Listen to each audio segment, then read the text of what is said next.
Good afternoon, students. Today's practical class is on clinical examination of 9th, 10th, and the 11th cranial nerve. The objective is the different tests what we are going to perform to assess the glossopharyngeal nerve, vagus nerve, and the accessory nerve. So, first let us see about the glossopharyngeal nerve. It is a mixed nerve with a motor and sensory component. First, see the motor part of the glossopharyngeal nerve supplies the middle pharyngeal sphincter and the stylopharyngeal muscles, which are important in swallowing.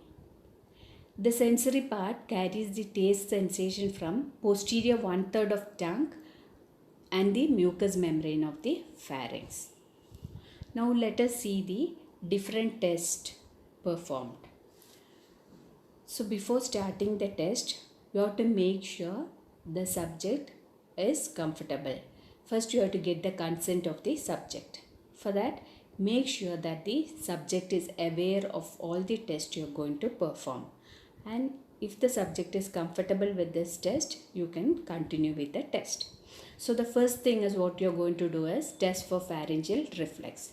This test will be performed even for assessing the vagus nerve because the efferents here is carried by the glossopharyngeal and the efferent is by the vagus nerve. So now let us see how we are going to perform the test for pharyngeal reflex. There is a demo video given here. First thing is you should ask the subject to open the mouth wider. Then touch the posterior wall of the pharynx with the help of a swab stick. And then look for reflex contraction and elevation of the pharyngeal muscles. This is how you perform the pharyngeal reflex. Then the next test is test for palatine reflex. This is also done for both glossopharyngeal and vagus nerve because here also the efferents is by the glossopharyngeal and the efferents is carried by the vagus nerve. Here the demo video you can see. Ask the subject to open the mouth and touch the soft palate with the help of swab stick. Here you can see the examiner used the tongue depressor. That is, the subject may raise his tongue so that it may obstruct when you are touching the soft palate. To prevent that, you can use tongue depressor. So what you observe here is look for arching of the palate and the movement of uvula. When one side is paralyzed, the arch will remain flat and it remains immobile with uvula being pulled to that of the normal side. So, as I told you earlier, pharyngeal reflex and palatine reflex, they both will be performed for glossopharyngeal nerve and the vagus nerve also. It also is called as Gag's reflex. Now, let us see the next test. Here, the subject is asked to open the mouth and we have to ask him to tell ha. When he is saying ha, you can observe what are the changes. That is, the soft palate is moving upward and backward and the uvula remains in the midline. This is to be observed. Next, see here in this image, it is given like when he is saying ha, you have to observe if there is any paralysis on one side, then the arch remain flat on that side and immobile to that side and the uvula will be being pulled towards the normal side. So this is how you have to do the gag reflex, that is a palatine reflex where you have to touch, that is shown properly with the help of a swab stick. You have to touch the posterior wall, that is you can observe what is happening here, that is a posterior wall of the pharynx is being touched with the help of the swab stick. And here the last test is to test the taste sensation. This is done in a similar pattern how you followed for the facial nerve examination.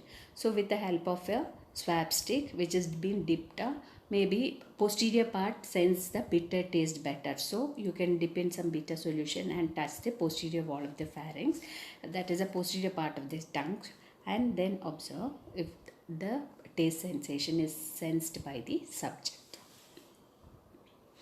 Now coming to the next cranial nerve, that is the vagus nerve. Vagus nerve is also a mixed nerve. It has two components, that is the motor part and the sensory part. The motor fiber supplies the soft palate of pharynx, larynx and the thoracic and the abdominal viscera too. If you see the sensory fibers, it supplies the mucous membrane of gastrointestinal tract up to 2/3 of the transverse colon, then to the mucous membrane of the larynx, pharynx and the soft palate. Let us see the different tests. So both the tests, that is the test for pharyngeal reflex and test for palatal reflex, will be done again here for vagus, and then followed by that you can ask the subject if he had any history of nasal regurgitation or if there was any difficulty in swallowing. You can even try it, that is, you can give a glass of water and ask him to drink the water, and you can observe if there is any difficulty in swallowing or there is a nasal regurgitation.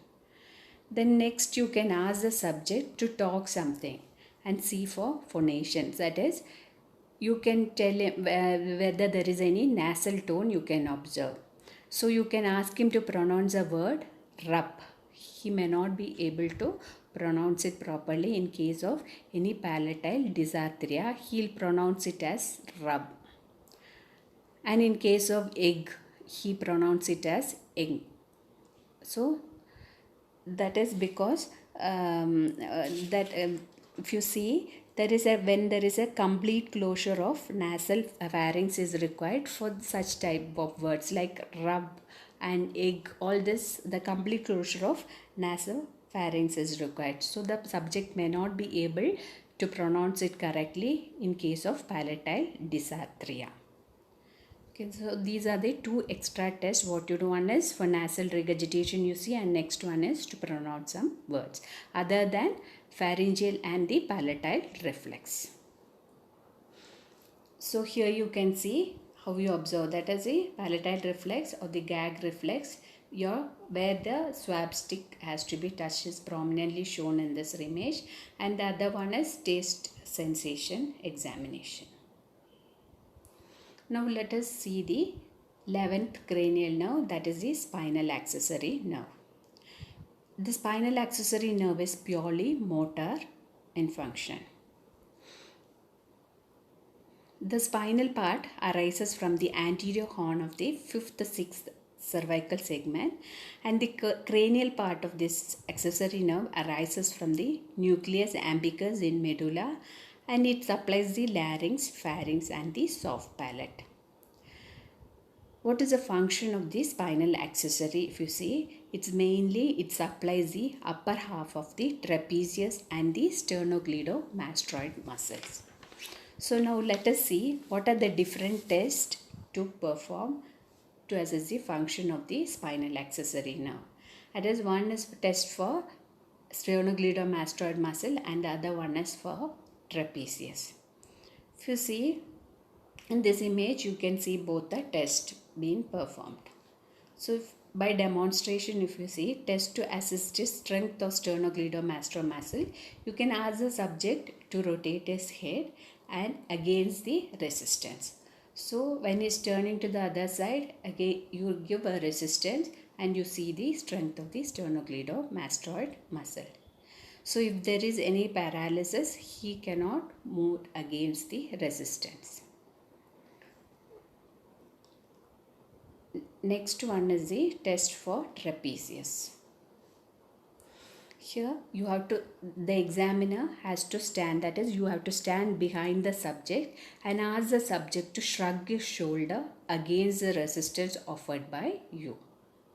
So the subject may be not able to shrug his shoulder in a same pattern on both the sides. Suppose if there is paralysis of one side, that side of the shoulder he cannot raise up. So this is how you examine the power or the strength of the trapezius muscle.